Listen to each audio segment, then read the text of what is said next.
Shalom Bapak Ibu. Shalom. Agak kaget ya. Shalom. Shalom. Boleh lihat kiri kanannya. Katanya kalau pakai masker itu nggak kelihatan senyumnya, kelihatan dari matanya, dari wajahnya terlihat kemuliaan Tuhan. Coba boleh lihat kiri kanannya, Haleluya. belakangnya. Berikan dada. Shalom. Shalom. Hari ini kita akan berjamuan, makan bersama dengan Tuhan. Amin. Mari siapkan hatimu. Kita mau bilang, ku masuk ruang Maha Kudus. Siapkan hatimu dengan sungguh-sungguh sama Tuhan. Pagi hari ini tidak hanya datang dengan masalah, tidak hanya datang dengan sakit, tidak hanya datang dengan doamu, tapi datang dengan ucapan syukurmu. Tuhan yang sudah mati buat kita, relakan nyawanya buat kita. Dia Tuhan yang layak untuk terima penyembahan. Mari sembah Tuhan sebentar. Masuk hadiratnya lebih. Mengurapi setiap pelayan-pelayan-Mu pagi hari ini ya Tuhan. Kami gak ada apa-apanya tanpa Tuhan. Tapi kami bisa melakukan hal yang besar jika Engkau bersama dengan kami. Mari semua yang hadir pagi hari ini minta Tuhan lawat kami. Siapapun kami pagi hari ini Tuhan, jangan ada yang terlewatkan oleh kuasa-Mu. Lawat setiap kami Tuhan. Hadirat-Mu, itulah yang kami inginkan Tuhan. Jesus, masuk ruang Maha Kudus dengan hati yang sungguh.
Datang Tuhan dengan hati yang tulus kepadamu.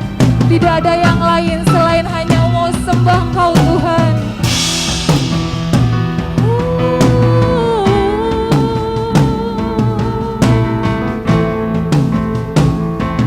Jesus, ku masuk ruang Maha Kudus dengan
hati tulus menyembah Raja di atas segala raja.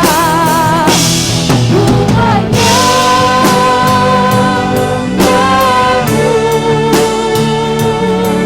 ku sembahmu, ku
di kayu salib Tuhan. Setiap kami harus datang lewat imam Tuhan. Tapi karena Engkau sudah mati di kayu salib, maka tabir bait Allah itu terbelah menjadi dua. Dan setiap kami, semua kami di tempat ini bisa masuk ke ruang maha kudus-Mu Tuhan. Mari ketemu Raja di atas segala raja yang sanggup melakukan yang ajaib dalam hidupmu. Jangan sia-siakan pagi ini. Datang ke Tuhan, Raja di atas segala raja. Ku menyembahmu, ku menyembahmu,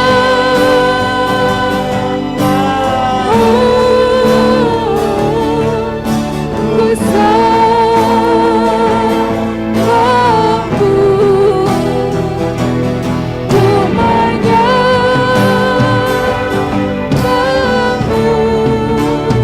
Jesus.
Engkau berikan buat kami. Apalah masalah kami Tuhan, apalah sakit kami.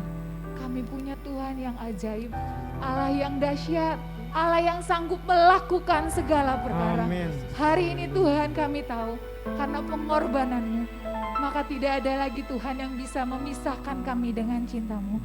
Mari setiap kami hadir Tuhan pagi hari ini, hampiri Tuhan, Raja di atas segala raja. Karena kami tahu Engkau Tuhan tidak jauh dari kami. Engkau terlalu dekat dan sangat dekat Tuhan. Pagi ini kami tahu kami sudah masuk ruang Maha Kudus-Mu. Kami menyembah Engkau dalam roh dan kebenaran. Hingga semuanya kami tahu sakit disembuhkan. Yang berbeban berat Engkau punya kelegaan karena Engkau punya Tuhan. Dan kami tahu kami lebih daripada pemenang. Karena pengharapan kami hanya di dalam Engkau, Raja di atas segala raja. Hadirlah dengan kemuliaan-Mu, lawat setiap kami, hampiri kami, dan kami tahu Engkau mengasihi kami Tuhan. Kami percaya itu, dan setiap yang bukan daripada Tuhan, dari pikiran kami, dari ruangan ini, dan semua yang ada, dipatahkan dalam nama Yesus. Tapi biar kemuliaan Tuhan hadir pagi hari ini. Dalam nama Yesus kami siap memuji Engkau. Haleluya, yang percaya katakan amin. Beri kemuliaan buat Tuhan. Yes. Pengharapan kita hanya dalam Tuhan, amin. Semua orang bisa mengecewakan, tapi Tuhan kita tidak pernah mengecewakan. Pengharapanku hanya Yesus saja. Yuk. Yuk.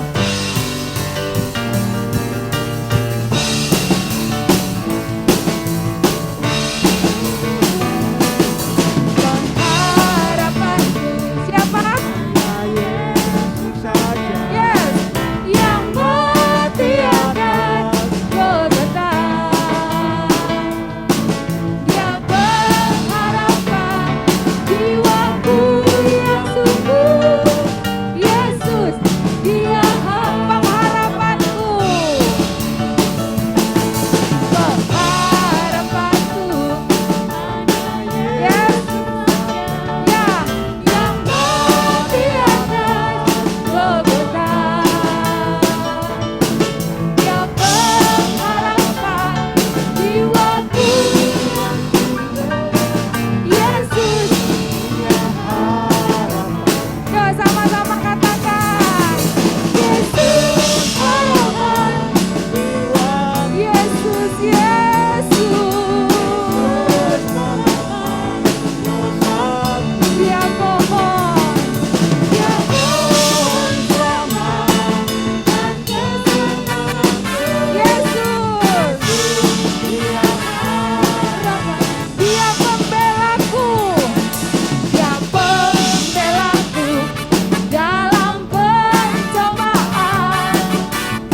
siapkan hati untuk dengar firman Tuhan. Kami percaya Tuhan, hari bisa berganti, minggu, bulan berganti. Bahkan minggu ini adalah minggu awal di bulan Desember ini, November Tuhan. Kami tahu penyertaan-Mu sempurna buat setiap kami. Tetaplah berjalan bersama dengan kami. Karena kami tahu hidup kami ada dalam tangan. Urapi hamba-Mu Tuhan, sepatah kata yang dari Engkau sanggup mengubahkan kami. Hanya yang dasar dari Engkau, hanya yang berasal dari Engkau, itu yang akan keluar dan menguatkan setiap kami.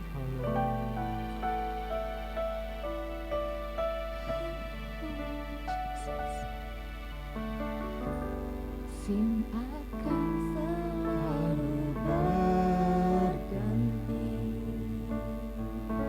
kasih Tuhan tetap abadi, tak akan berubah sampai selamanya. Ku tetap percaya. Kami percaya Tuhan dan kami imani ini. Yakin Tuhan memberkati. Dengar setiap lirik pujian ini. Yakinlah ada Tuhan yang memberkati, melindungi dan menolongmu. Jesus, burung di udara, Tuhan pelihara.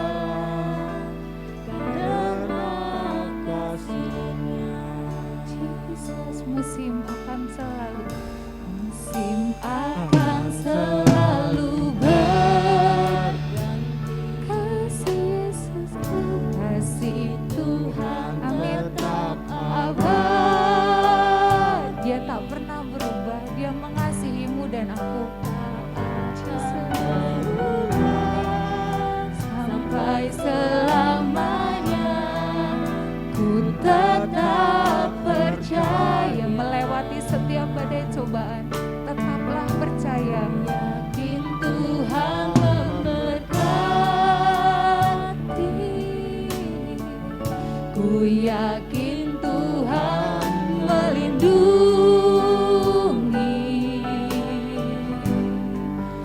Burung di udara, Tuhan pelihara. Karena kasih-Nya, ini keyakinan kami Tuhan. Tuhan selalu menolongku, selalu menjaga. Amin, amin. Sehelai di rambutku tak akan terjatuh tanpa seizinku. Terima kasih Tuhan selalu menolongku, selalu menjagaku. Dia mengenyangkanku dan peliharaku seumur hidupku. Musim akan selalu berganti. Kembali saya undang bangkit berdiri, saya serahkan kepada hambanya.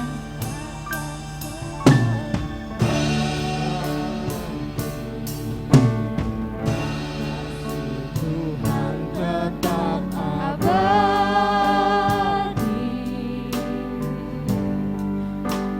tak akan berubah sampai selamanya.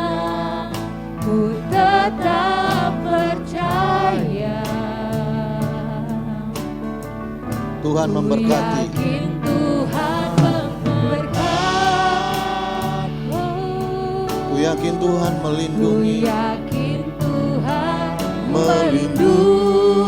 melindungi. Burung di udara, Burung di udara, Tuhan pelihara. Karena kasih-Nya. sama sama-sama. Tuhan selalu menolong. Tuhan selalu Menolongku tepat waktunya, selalu menjagaku. Selai rambut, selai di rambutku tak akan terjatuh tanpa seizinku. Tuhan selalu menolongku, selalu menjagaku. Dia mengenyangkanku dan peliharaku seumur hidup. Tuhan selalu menolongku. Mari sama-sama. Tuhan selalu menolongku. Percaya Tuhan selalu menolong kita, Bapak Ibu. Sabar menantikan tangan Tuhan bekerja. Sabar menerima mujizat Tuhan. Haleluya. Kalau kita tunggu Tuhan gak sia-sia. Dia pasti tolong, pasti tolong, pasti tolong. Dengan caranya, dalam waktunya yang tepat, gak pernah terlambat. Sekalipun kita menilainya terlambat, tapi tidak pernah terlambat. Menjagaku, Dia mengenyangkanku dan peliharaku seumur. Dia mengenyangkanku, Dia mengenyangkanku dan peliharaku seumur hidup. Dia mengenyangkanku, Dia mengenyangkanku dan peliharaku seumur hidupku.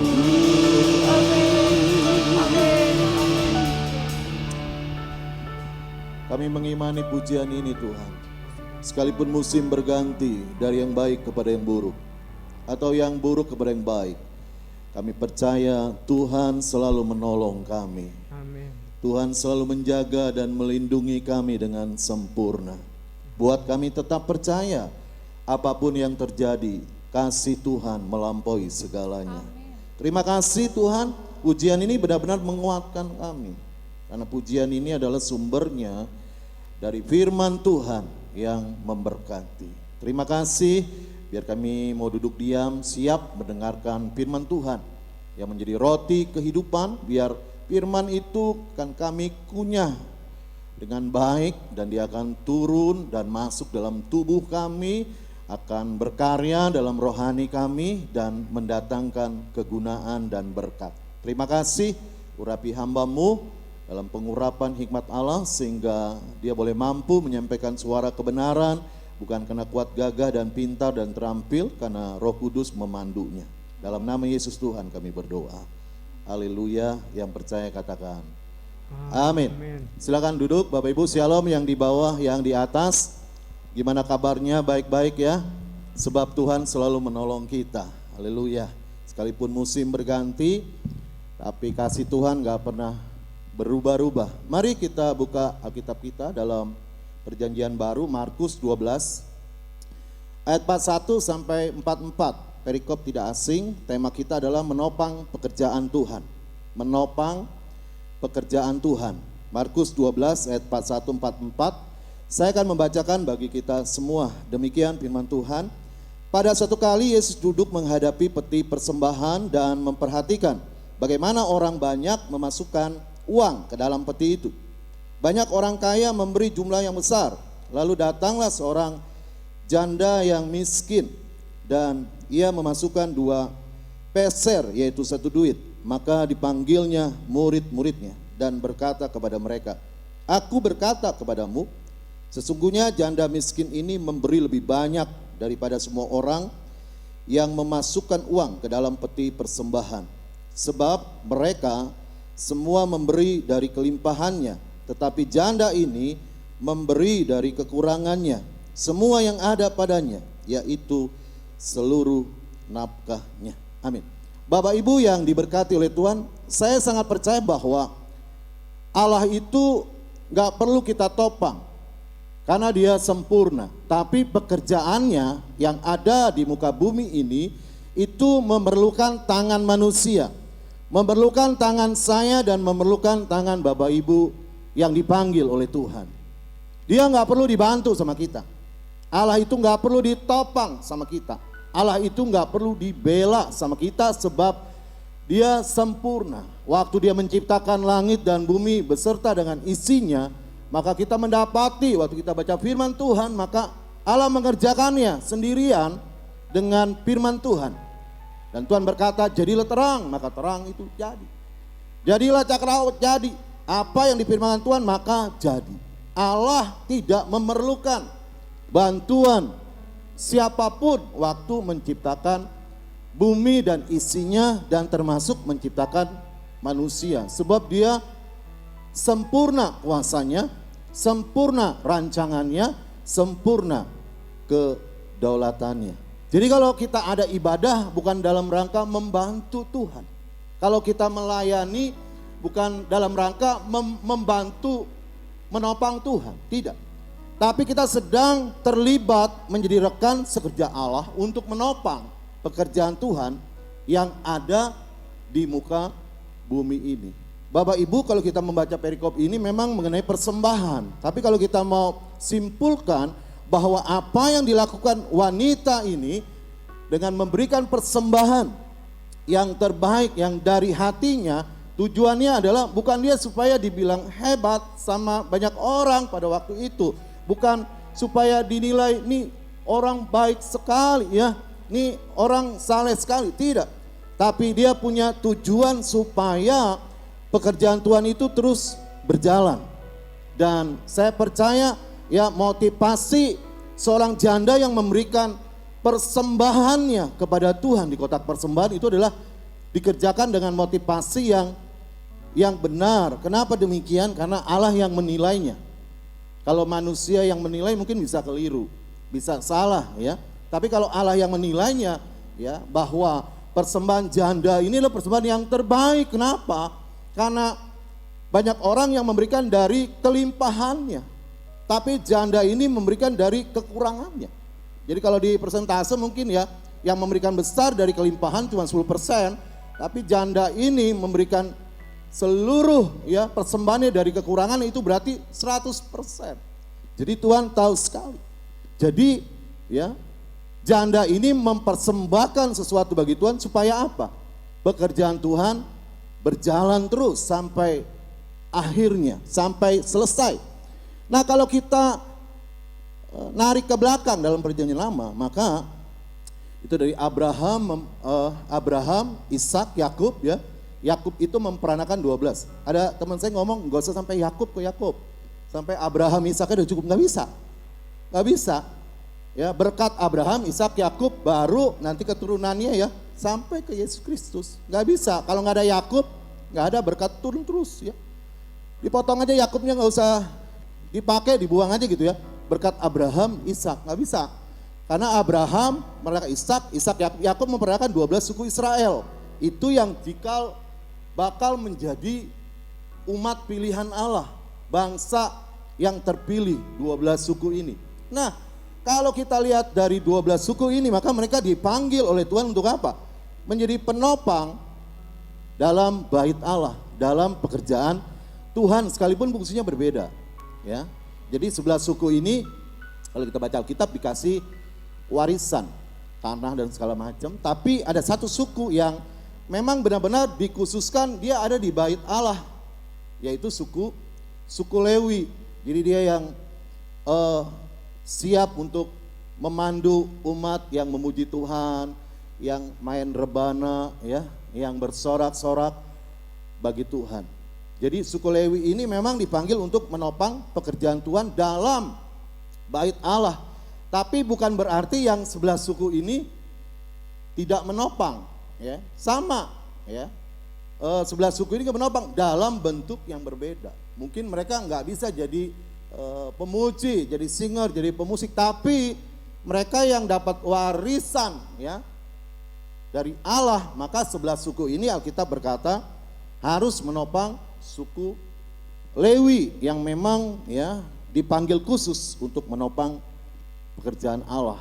Jadi fungsinya beda tapi perannya sama-sama, ya, sama-sama menopang pekerjaan Tuhan pada waktu itu. Nah, saya dan Bapak Ibu adalah orang percaya yang dipanggil untuk menjadi rekan sekerja Allah dalam ladangnya. 1 Korintus 3 ayat 9. Coba kalau ayatnya minta tolong ditampilkan, bisa? Kecil ya di situ, saya nggak kelihatan. 1 Korintus 3 ayat 9. Udah ya? Bukan. 1 Korintus pasal 3 ayat 9. Ini kisah rasul ini. 1 Korintus pasal 3 ayat 9, ya, kita sabar ya, nungguin ya. Pelan-pelan karena waktu masih cukup nih. Saya bahannya nggak banyak juga. 1 Korintus pasal 3 ayat 9. Itu benar ayat sebenarnya bicara tentang Allah memanggil kita orang percaya menjadi rekan sekerja Allah, ya. Jadi kalau Allah memanggil kita nih, bukan berarti Allah butuh kita. Itu juga jangan sampai mikir gitu ya. Wah, kalau Allah nggak manggil kita nih nggak bisa nih jalan, nggak gitu. Dipanggil menjadi rekan sekerja Allah, kenapa? Untuk kebaikan kita. Karena gini, kita terima rancangan Tuhan, penebusan Allah dalam hidup kita. Kalau kita enggak terlibat dalam rancangan Allah yang utuh tadi, termasuk menopang pekerjaan Allah, maka kita akan keluar dari rancangan Allah. Makanya Allah memanggil orang percaya itu menjadi rekan sekerjanya. Tanpa syarat, syaratnya dipercaya, sungguh-sungguh cinta Tuhan dan mau, ya, melakukan pelayanan, melakukan sesuatu bagi kemuliaan nama Tuhan. Nah, udah ya. Ya, itu dari sana kelihatan. Karena kami adalah kawan sekerja Allah. Kami itu siapa? Kami itu adalah orang percaya, ya. Kalau itu Paulus memang bersama dengan rekan-rekannya. Tapi kalau kita mau diluasin lagi, ya, kami itu adalah orang percaya, adalah kawan sekerja Allah. Kamu adalah ladang Allah, bangunan Allah. Jadi saya dan Bapak Ibu dipanggil menjadi rekannya Allah. Kalau dipanggil menjadi rekan Allah untuk apa? Bukan untuk menghambat, ya, pekerjaan Tuhan, tapi untuk menjadi penopang pekerjaan Allah di muka bumi ini. Kalau kita baca 1 Timotius 3 ayat 15, bahwa jemaat Allah yang ada dalam kebenaran itu menjadi penopang, ya, menjadi penopang dalam bait Allah. Jadi kalau yang menopang itu sesuatu yang ada di atasnya, ya. Kalau yang menopang kuat, maka dia akan semakin kuat menahan apa yang ada di atasnya. Kadang-kadang waktu kita mendirikan sekerja Allah, memang ada sesuatu yang kadang, ya, Allah berikan kepada kita, dan kitalah orang-orang yang menopangnya. Supaya apa? Supaya pekerjaan Allah itu enggak ambruk, enggak berantakan, enggak hancur, tapi dia terus berjalan, terus hidup karena ada yang menopangnya. Nah, kalau kita baca kitab Hagai pasal pertama, ya, itu ayat 1 sampai 9, maka kalau Bapak Ibu baca di situ ada ajakan untuk membangun bait Allah yang runtuh. Jadi Yerusalem itu tahun 586 sebelum Masehi itu diserang sama Babel yang rajanya adalah Nebukadnezar. Hancur rata itu, ya, Yerusalem itu. Jadi semua yang ada di dalam bait Allah dibawa ke Babel, ya, dirampok, harus bersih ya. Nah, kemudian tahun 538 itu Babel dikalahkan oleh Persia yang rajanya Kores. Tuhan memakai Kores ini, ya, untuk apa? Untuk mengizinkan orang-orang Israel yang ada dalam pembuangan itu kembali ke tanah airnya dan membangun bait Allah yang runtuh. Jadi bersyukur, ya, Raja Kores itu yang asing, yang kenal, tapi dia suka akan aktivitas keagamaan gitu, ya, senang begitu. Makanya dia mengambil keputusan untuk udah mau orang-orang buangan balik dah ke negeri kamu, tuh bait Allah yang hancur bangun lagi. Dan mereka bukan jalan dengan tangan kosong, ya. Apa yang dirampas oleh Nebukadnezar itu semua diangkut kembali, Ya, perlengkapan-perlengkapan yang ada dalam bait Allah di Yerusalem waktu itu yang dijarah oleh Nebukadnezar, oleh bangsa Babel, itu ketika mereka dikalahkan oleh bangsa Persia, itu dikembalikan lagi semuanya utuh ya. Nah, kemudian kitab Hagai itu ditulis tahun 520 sebelum Masehi. Jadi tahun sebelum Masehi itu mundur, nggak maju ya. 520 itu Hagai berkata kepada umat Tuhan, yuk kita bangun bait Allah. Ini udah lama banget. Masa kita nggak ada tempat ibadah yang tetap ya. Hagai berkata rumah-rumah kita itu besar-besar, mewah-mewah, cantik-cantik ya. Belum rusak, catnya udah dicat lagi, udah dirapin segala macem. Ini bait Allah ini runtuh gimana? Udah cukup lama ya. Nah Bapak Ibu ini respon daripada umat Tuhan pada waktu itu, kalau Bapak Ibu baca dalam ayat pertama, ayat kedua maksud saya, maka mereka merespon ajakan untuk membangun bait Allah itu dengan berkata, belum waktunya. Nah ini, mereka berkata, belum waktunya. Padahal Bapak Ibu tahu nggak, udah berapa lama mereka menunggu bait Allah itu harus dibangun? 18 tahun. Itu kalau hitungan dari orang Persia mengalahkan Babel, ada perintah untuk mereka kembali ke Hagai memerintahkan mereka. Itu udah 18 tahun suruh membangun bait Allah. Mereka nunggu 18 tahun. Jadi 18 tahun itu bukannya sebentar Bapak Ibu ya. Udah lama banget, artinya gini. Itu kalau belum dihitung mundur lagi ya, dari orang Babel mengalahkan menghancurkan Yerusalem, itu lebih lama lagi ya. Jadi sebenarnya mereka harusnya begitu diajak oleh Hagai untuk membangun bait Allah, mereka harusnya responnya bukan berkata belum waktunya, karena mereka tahu sekali tahapan sejarah yang mereka lalui itu udah cukup lama. Ya, jadi bait Allah itu dibiarkan runtuh itu udah puluhan tahun. Jadi mereka mungkin nggak ada tempat ibadah ya, yang terpusat. Tapi melalui mungkin kalau sinagoga ada kali ya, ibadah di rumah-rumahan yang disebut sinagoga. Tapi kalau rumah ibadah dalam terpusat, karena terpusat di Yerusalem ya, mereka nggak ada. Tapi mereka diajak dengan responnya belum waktunya, padahal sudah 18 tahun, harusnya mereka nunggu benar itu. Kapan nih ada yang ngajak kita ini untuk kembali membangun bait Allah sehingga di dalamnya kita boleh memuji Tuhan, beribadah, iman kita bertumbuh. Bapak Ibu yang diberkati oleh Tuhan, kalau mereka diajak untuk membangun bait Allah, itu sebenarnya mereka menjadi penopang pekerjaan Allah pada waktu itu.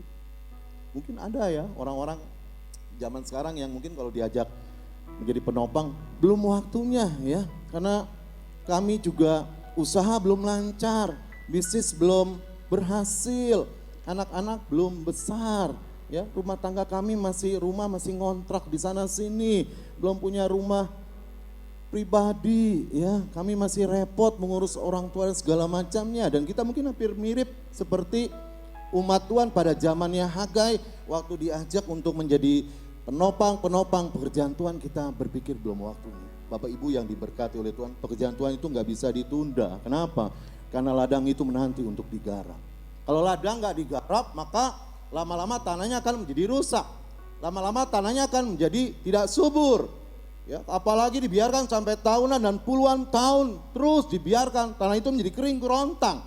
Sehingga waktu kita bajak, maka tanah itu ya nggak siap lagi ditaburi oleh benih-benih. Sebab itu ya, inisiatif Hagai yang datang dari Allah untuk mengajak mereka membangun bait Allah, itu harus direspon dengan hati yang terbuka dan haus dan rindu, sama dengan kita Bapak Ibu. Kalau kita diajak menjadi Allah, dipanggil menjadi rekan Allah, bukan untuk membantu Allahnya, sebab Allah itu sempurna adanya dalam segala hal, tapi kita diajak untuk menopang pekerjaan Tuhan yang ada di muka bumi ini, dan kita berkata, ya Tuhan, aku menjadi orang yang pertama mau menjadi penopang pekerjaan Tuhan. Biar ladang yang Tuhan sediakan itu menjadi menguning, kata Alkitab gitu ya. Kenapa? Karena ada orang yang membajaknya, karena ada orang yang mengerjakannya, ada orang yang merawatnya sehingga benih itu terus tumbuh Jiwa-jiwa itu terus tumbuh hari lepas hari. Mungkin ada yang terhilang, tapi juga ada yang datang. Ada yang terhilang, ada yang datang. Tapi kalau ada yang merawat ladang itu, maka ladang itu akan tetap menjadi ladang yang produktif. Menjadi ladang yang bisa memuliakan Tuhan. Menopang pekerjaan Allah itu tidak ditunda. Kenapa? Karena kedatangan Tuhan itu sudah dekat. Walaupun kita dengar kabar ini dari dulu Tuhan datang. Datang ke dalam Tuhan itu kan dua jalur Bapak Ibu. Datang dalam pengertian dia datang dalam kemuliaannya, tapi juga dalam pengertian lain, kalau saya berhenti nih napas saya meninggal, ya sebenarnya kan akhir zaman bagi saya itu. Kemarin ada berita tabrakan ya di jalan tol yang cukup viral ya di medsos, itu artis, siapa yang nyangka lu ya dapat mobil baru, mobil mahal ya, sorak-sorai sukacita dengan luar biasa. Itu jalan tolnya lagi kosong Bu, gak rame. Makanya kalau kita dengar pujian gini, yang sekalipun Tuhan gak pernah berjanji jalan itu selalu rata, ini ada bagusnya jalan itu kadang-kadang gak rata ya. Kadang kalau kecelakaan itu terjadi begitu jalan itu rata, orang lengah. Begitu nyaman orang lengah ya, main handphone, ya hahehe ngobrol kiri kanan, akhirnya tergelincir. Siapa yang nyangka Bu ya? 2 orang tewas di tempat. Kecelakaan tunggal, kecelakaan maut dan tunggal. Gak ada temennya, Ogi sendirian. Mobilnya habis sempoak. Sempoak itu apa ya? Hilang separuh bagian kirinya. Nyangka.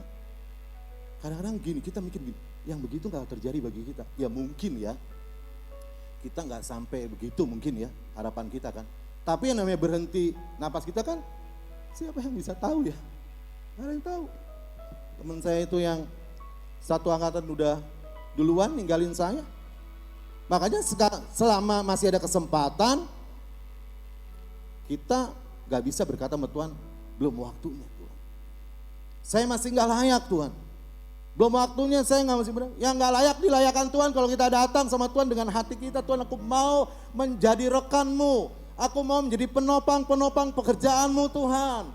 Sehingga aku tetap ada dalam rancanganmu dan Tuhan akan layakan kita. Siapa saya kalau Tuhan nggak layakan saya? Saya nggak bisa mengenal kebenaran, saya nggak bisa iring Tuhan, saya nggak bisa jadi pelayan Tuhan, saya nggak bisa jadi hamba Tuhan kalau Tuhan nggak layakan. Kita nggak benar. Tapi kalau kita mau datang, Tuhan ini aku menjadi rekanmu. Tuhan akan mengadakan pembenaran dalam kehidupan. Kalau kita nggak kudus, Tuhan yang menguduskan. Semua Tuhan yang mengerjakannya. Kalau dia panggil, maka dia akan berikan perlengkapannya bagi kita. Untuk kita dimampukan menjadi rekan sekerja Allah. Tuhan tuh udah mau datang. Waktu Tuhan datang kita nggak sedang menjadi penopang. Kita sedang lari ke sana, ke sini, ke sana, ke sana. Kita membiarkan ladangnya mengering. Waktu Tuhan datang, mungkin kita enggak diangkat. Bapak Ibu, menopang pekerjaan Tuhan bisa dilakukan dengan berbagai cara. Ada orang yang mungkin enggak punya waktu untuk pelayanan, enggak bisa dia nyanyi, enggak apa-apa, enggak bisa.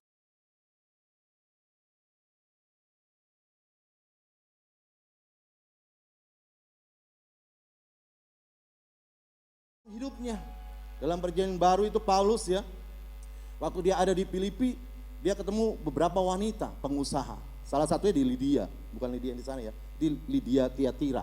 Pengusaha kain ungu katanya, ini kaya. Dengar Paulus memberikan firman Tuhan, lu bertobat, dibaptis, dan Lydia ini menjadi penopang pekerjaan Allah dalam hal apa? Support dana, pendanaan. Jadi kalau Bapak Ibu nggak bisa nyanyi, jangan putus asa.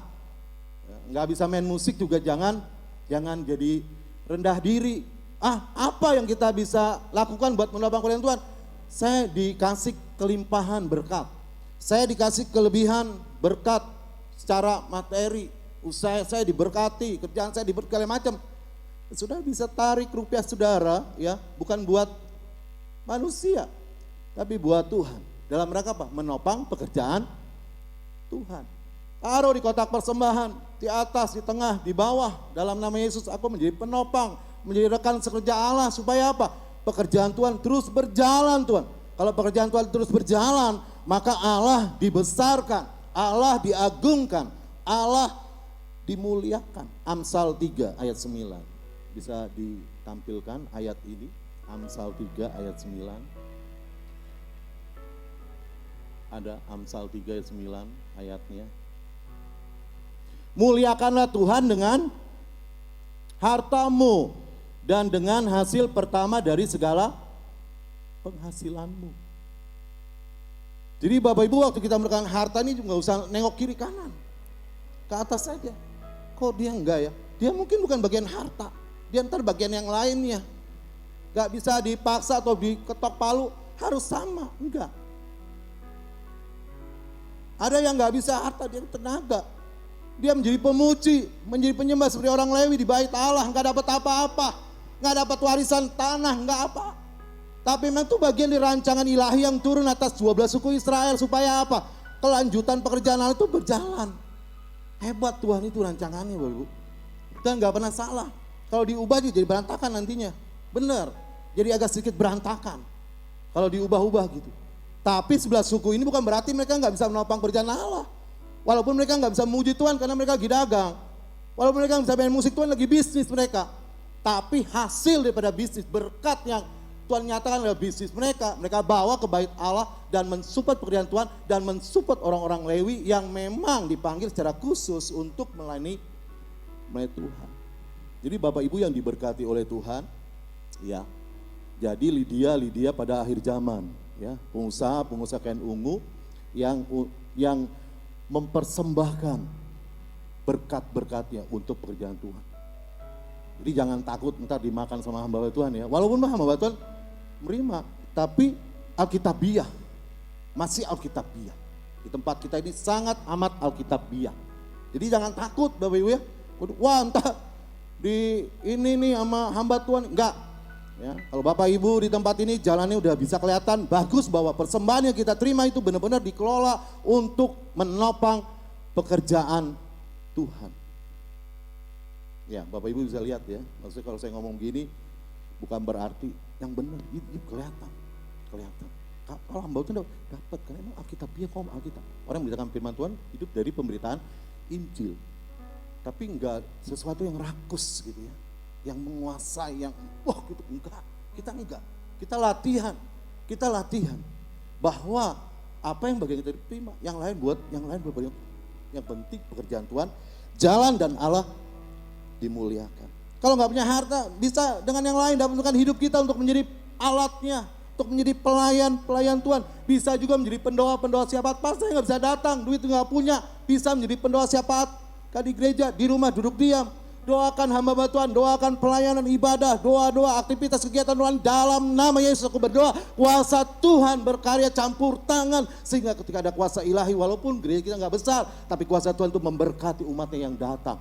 Ketika lemah dipulihkan, dikuatkan, mereka pulang dengan berkat kemenangan dari surga. Bisa nggak Bu? Bisa. Tapi jangan sampai dana enggak, doa juga nggak mau gitu ya. Kan di rumah tinggal duduk diam doa. Nggak bisa sujud ya pakai bangku duduk nggak apa-apa. Jadi pendoa syafaat seperti kita Rasul 2 ayat 42. Jemaat-jemaat berdoa buat siapa? Buat hamba Tuhan, buat pekerjaan Tuhan. Wah, mana yang lebih baik? Dana, daya atau doa? Semuanya baik Bapak Ibu. Kalau dilakukan dengan motivasi menyukakan hati Tuhan. Itu kalau motor ya ilustrasinya itu ada 3 komponen di dalamnya. Ada stang seher, ring seher, ya itu di dalam mesin motor. Itu 3 komponen itu nggak ada salah satunya. Kalau ada stang, ada seher, nggak ada ringnya, maka sehernya nggak bisa jalan, macet dia. Tapi dia ada ring di tengah-tengah seher itu ya, di lehernya itu ada ring. Jadi kalau sehernya naik begitu, stang seher ditarikan begitu ya, sehernya itu yang bulat begini, nah itu ada ringnya. Supaya dia main, ngeper, teng gitu. Kalau nggak ada ringnya, biar ada olinya, nggak bisa sempurna hasilnya. Mesinnya nggak jalan. Jadi walaupun berbeda bentuknya, fungsinya, stang seher sama ring, tapi semuanya mereka menjadi satu kesatuan yang saling melengkapi. Sama ya waktu umat Tuhan menopang pekerjaan Tuhan dalam, mungkin ada yang dipanggil dalam hal dana, daya, doa, pendoa. Seperti kita lagi ada di dalam mesin motor tadi, mungkin kita jadi stang sehernya. mungkin menjadi sehernya, menjadi ringnya. Tapi yang terpenting adalah jalan itu motor. Motor itu jalan. Pekerjaan Tuhan itu jalan Bapak Ibu. Ya. Jadi bukan yang lebih baik, wah yang dana nih. Walaupun kadang-kadang manusia melihatnya kan yang dana itu lebih baik. Enggak, bukan gitu. Tuhan panggil gerakan, ya Anda diberikan dana. Tapi ada daya yang mengerjakannya, dilengkapi. Ada orang yang mendoakan. Wah itu pekerjaan Tuhan jalan. Ya. Walaupun enggak seragam, enggak rata, enggak apa-apa. Buat Tuhan menjadi penopang pekerjaan Tuhan. Kalau saya dan Bapak dipanggil menjadi penopang pekerjaan Tuhan, ini perlu direnungkan. Bukan sedang diperdaya, tapi sedang diberdayakan. Ya.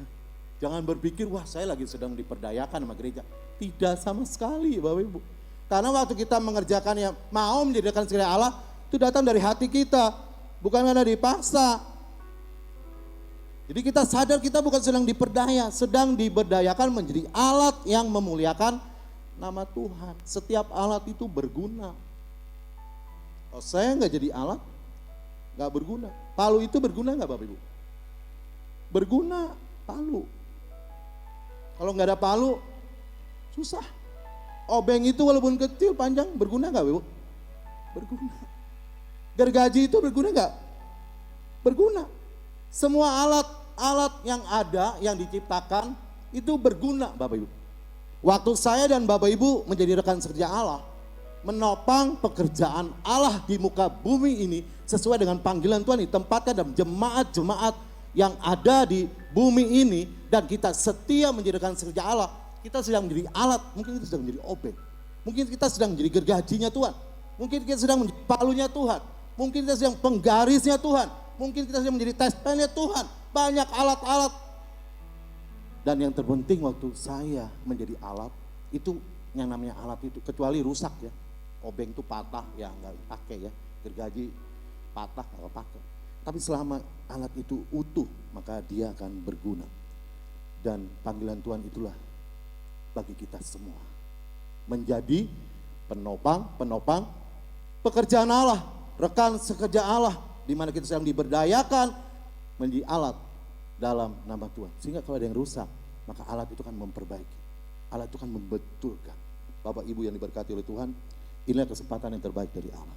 Maka itu biarlah kita terus setia menopang pekerjaan Tuhan sesuai dengan apa yang Tuhan taruh dalam hati kita masing-masing. Jangan pernah berhenti Bapak Ibu ya, jangan pernah berhenti menopang pekerjaan Tuhan. Terus setia dan setia, karena waktu setia kita menjadi alat yang dapat berguna dan memberkati banyak orang.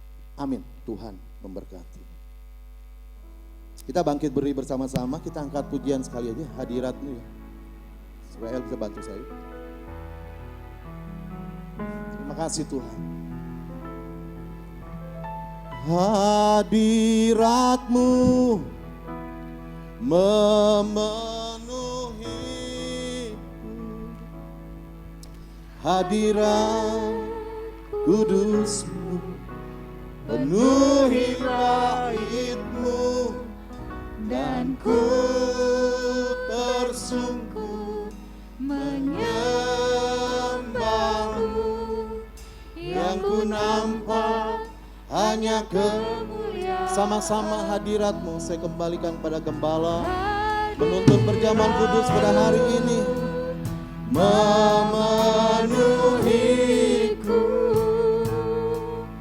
Hadirat kudusmu penuhi baitmu, dan ku tersungkur menyembahmu. Yang ku nampak hanya